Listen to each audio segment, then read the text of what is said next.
Hey, welcome back. I am so excited you're joining me for this explainer today. We're going to be demystifying Docker single-host networking. If you've ever typed Docker run, you know the feeling, right? It feels like actual magic. Your app just works. Well, today we're pulling back the curtain. We're going to look exactly at how Docker handles networking on a single machine.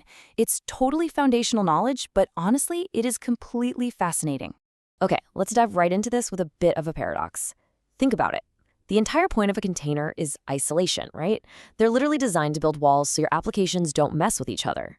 But here's the catch. Modern business apps absolutely need bridges to collaborate. Like your e-commerce shopping cart has to securely ping your inventory API, and then that API has to query your customer database. So, how exactly do these perfectly isolated little boxes actually coordinate a whole transaction? So here's our roadmap for today. 1. The container network model. 2. Network firewalling. 3. Inside the bridge. 4. Host and null networks. And finally, number 5, shared namespaces. Let's get right into it. All right, part 1, Docker's container network model, the blueprint of isolation. So, Docker relies on this universal specification called the CNM, or Container Network Model. And the very first core element of this model is the network sandbox. The best way to think about the sandbox is like a highly secure, completely isolated room right inside your house. By default, absolutely nothing comes in, and whatever goes out is super tightly controlled. This is what guarantees that strong network-level isolation that your containers rely on. Next up, we've got the endpoint. If the sandbox is that secure room we just talked about, well, the endpoint is a highly specialized control door. It is the exact point where a container is actually allowed to, plug in and connect with the outside world. And honestly, the real beauty of this modular design, a container can have 0 doors, just 1 door, or literally dozens of doors, totally depending on what its specific job is. And finally, we have the network itself.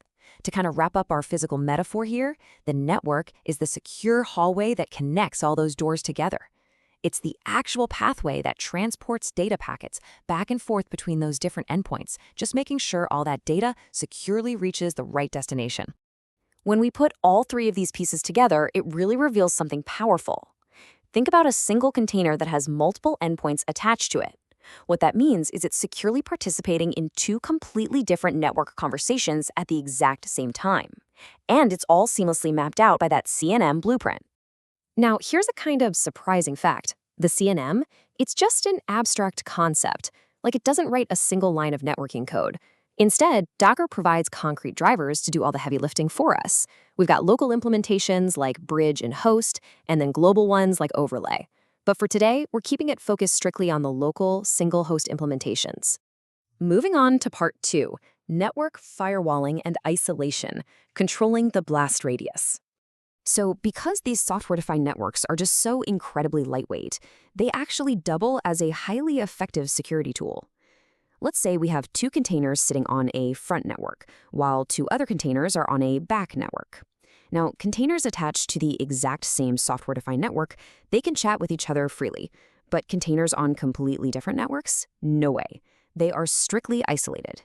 Docker actually leverages the underlying Linux firewall, stuff like empty tables or IP tables, to make sure absolutely no communication crosses over. Basically, these networks act as natural built-in firewalls. And this leads us right into an absolutely crucial best practice, least privileged networking. Imagine for a second a bad actor compromises your public-facing web API. By deliberately placing your internal product catalog container across both the front and the back networks, you're essentially completely isolating your highly sensitive database. The attacker hits a total brick wall. The best part is, creating these custom networks costs practically 0 compute resources, but it massively limits your blast radius. All right, section 3, inside the bridge network, getting our hands dirty with virtual plumbing. By default, Docker actually translates that whole abstract CNM into reality using a Linux bridge driver. When you install Docker, it silently creates this virtual switch right on your host machine, which is called Docker 0. All your physical traffic comes in through your machine's main Ethernet card, usually ETH0, and then the Docker 0 bridge steps in. It takes over and routes that traffic safely down into your container's very own private subnet. Now here is where the virtual plumbing really happens. To actually connect the host down to that isolated sandbox, Docker creates a virtual Ethernet pair, commonly called a VETH. Think of this literally like a cable just punched straight through the drywall. One end plugs right into the Docker Zero bridge on the host side, and the other end punches directly into the container's isolated network namespace inside. Crucially, though, Docker handles all the complex IP math for these virtual cables totally automatically. When you inspect a custom bridge network, you can actually see Docker's built-in IP address management doing its thing. It effortlessly assigns entirely separate subnet blocks from modern IPv6 dual-stack networking. This basically means your infrastructure is completely future-proofed and you didn't even have to configure a single routing table. How cool is that? But I think the greatest trick Docker pulls happens right inside the sandbox. If we were to drop a terminal into the container and run an IP-addr command, it looks exactly like bare metal hardware. Docker explicitly maps that veth connection to eth0, so the container is completely fooled, right? It has no idea it's virtual. It just looks around and sees a dedicated network card and its own IP address. Okay, section 4, the host and null networks, the exceptions and alternative routes. You know, sometimes the bridge is just the wrong tool for the job. So Docker offers two absolute extremes as alternatives. First, the host network. This one completely tears down those sandbox walls. The container shares the host's exact network stack. It's kind of like driving without a seatbelt. It gives you raw, maximum speed, but absolutely zero isolation. Then, on the totally opposite end of the spectrum, we have the null network. Here, the sandbox still exists, but the doors, they're completely bricked up. Zero connectivity. It is the digital equivalent of dropping a locked safe to the bottom of the ocean. It's absolutely perfect for highly sensitive, completely offline data processing. And finally, section 5, sharing a network namespace. The twist, breaking the sandbox rule. Okay, up until now, the absolute golden rule of this explainer has been one container equals one isolated sandbox.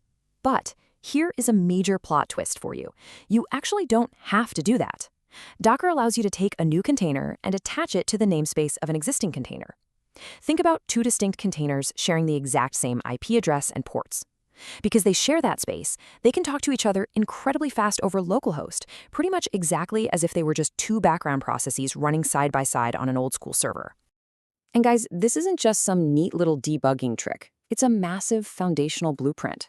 This shared namespace mechanic, it is exactly how Kubernetes pods work.